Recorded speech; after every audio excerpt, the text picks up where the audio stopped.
Hello friends, गुरु ITI knowledge YouTube channel में आपका स्वागत है। फ्रेंड्स, हम लोग क्वेश्चन के सेशन को आगे बढ़ाते हैं।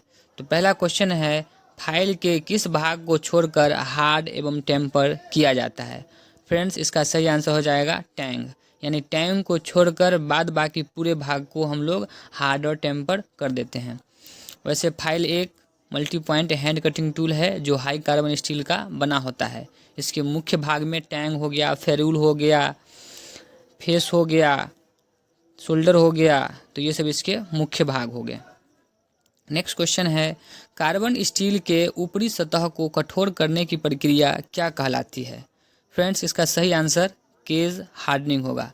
केज हार्डनिंग हीट ट्रीटमेंट के दौरान की जाने वाली एक प्रक्रिया है जिससे हम लोग स्टील के गुणों को निखारते हैं। जैसे उसको हमको कठोर करना है या नरम करना है या उसके अंदर को ब्रिटलनेस यानी कि भंगुरता को कम करना है, तो इस सब के लिए हम लोग यूज में लाते हैं।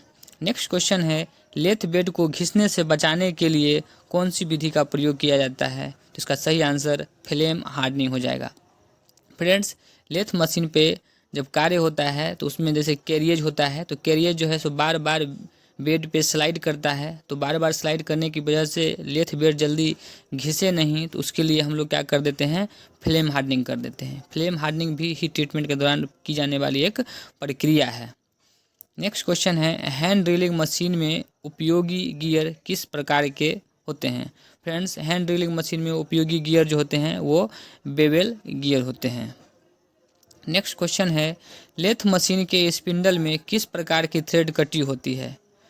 तो फ्रेंड्स, लेथ मशीन के स्पिंडल में एक्सटर्नल थ्रेड यानी कि बाहरी थ्रेड कटी होती है। तभी तो हम लोग स्पिंडल पे जब बाहरी थ्रेड कटी होती है तो हम लोग उस पर चक को सेट कर लेते हैं, लेथ चक को। नेक्स्ट क्वेश्चन है, लेथ मशीन में टेल स्टॉक की बॉडी किस सामग्री की बनी होती है। फ्रेंड्स, इसका सही आंसर हो जाएगा कास्ट आयरन। कास्ट आयरन को हम लोग हिंदी में बोलते हैं ढलवा लोहा। लेथ मशीन में अगर हमें ड्रिलिंग करना होता है या ड्रिलिंग करना हो गया या फिर हमें टेपिंग करना हो गया या रिमिंग करना हो गया, तो उस स्थिति में हम लोग क्या करते हैं कि टेल स्टॉक का ही प्रयोग करते हैं। टेल स्टॉक की जो बॉडी है वो कास्ट आयरन की बनी होती है और हम लोग टेल स्टॉक को डेड सेंटर भी कहते हैं। नेक्स्ट क्वेश्चन है, घटना के बाद के पहले 30 मिनट की अवधि को क्या कहा जाता है। फ्रेंड्स, इसका सही आंसर हो जाएगा गोल्डन आवर्स। मतलब घटना के जस्ट, जैसे घटना अभी घटा और इसके जस्ट के बाद जो है 30 मिनट जो होगा वो पहला 30 मिनट को हम लोग गोल्डन आवर्स कहते हैं। नेक्स्ट क्वेश्चन है, बड़े साइज का वृत्त बनाने के लिए किसका प्रयोग किया जाता है। तो फ्रेंड्स, इसका सही आंसर हो जाएगा ट्रेमल। वैसे वृत्त खींचने के लिए तो हम लोग डिवाइडर का भी प्रयोग करते हैं, लेकिन अगर बड़े साइज का वृत्त खींचना है तो उसके लिए हम लोग ट्रेमल का प्रयोग करेंगे और ट्रेमल एक प्रकार का मार्किंग टूल है। नेक्स्ट क्वेश्चन है, रिवेट का स्पेसिफिकेशन कैसे किया जाता है। तो फ्रेंड्स, रिवेट का स्पेसिफिकेशन यानी कि उसका विशिष्टीकरण या उसकी पहचान के लिए हमें 4 चीज़ों की आवश्यकता होगी। जैसे उसका लेंथ, लंबाई कितना है, दूसरा मटेरियल, वो किस मटेरियल का बना हुआ है, एल्युमिनियम का बना है, ब्रास का कि कॉपर का बना हुआ है, और तीसरा है साइज, उसका मोटाई, रिवेट का जो मोटाई है डायमीटर में वो कितना है, और सबसे लास्ट है शेप ऑफ हेड, यानी कि उसका जो हेड का जो शेप है, हेड का जो आकार है वो कैसा है, फ्लैट में है कि कोनिकल में है कि काउंटर सिंक में है कि पेन हेड में है। तो ये 4 चीज़ें से हम लोग रिवेट का स्पेसिफिकेशन कर सकते हैं। नेक्स्ट क्वेश्चन है, गेज किस मटेरियल के बने होते हैं। तो गेज जो होते हैं वो क्रोमियम स्टील या निकेल स्टील या हाई कार्बन स्टील या वेनेडियम स्टील के भी बने होते हैं। फ्रेंड्स, गेज एक प्रकार का चेकिंग इंस्ट्रूमेंट है, इससे हम लोग जॉब को चेक करने का कार्य करते हैं। नेक्स्ट क्वेश्चन है, BIS का पूरा नाम क्या है। तो BIS का पूरा नाम ब्यूरो ऑफ इंडियन स्टैंडर्ड है। शॉर्ट में हम लोग इसे 20 भी बोलते हैं, BIS 20।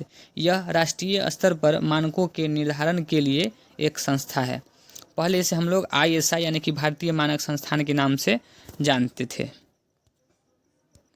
और अब यह BIS बन चुके हैं यानी कि ब्यूरो ऑफ इंडियन स्टैंडर्ड।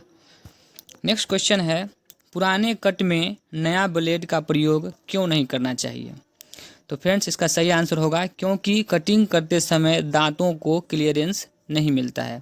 अगर हम पुराने कट में जो पहले से कट कर चुके हैं उसमें फिर नया ब्लेड ला करके हेक्साइंग करना शुरू करेंगे तो ब्लेड को वहाँ पर क्लियरेंस मिलेगा नहीं, दांतें फंसने लगेंगे और ज़्यादा जोर लगाएंगे तो उस स्थिति में ब्लेड पुनः टूटने का डर हो जाता है, तो वहाँ पे क्लियरेंस नहीं मिलता। इसीलिए जब पुराने कट में कोशिश किया जाए कि जब एक बार ब्लेड लें तो जो कट कर रहे हैं तो उसको पूरा कर लिया जाए।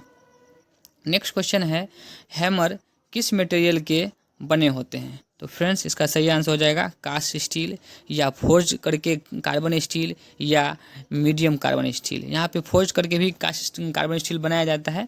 तो वैसे हम लोग हैमर का प्रयोग किस लिए करते हैं? तो हैमर का प्रयोग हम लोग ठोकने पीटने के कार्य के लिए हैमर का प्रयोग करते हैं। और यह कास्ट स्टील या फोर्ज्ड कार्बन स्टील, फोर्ज मतलब इसको फोर्ज करके बनाया जाता है, इसलिए फोर्ज कार्बन स्टील या मीडियम कार्बन स्टील के बने होते हैं।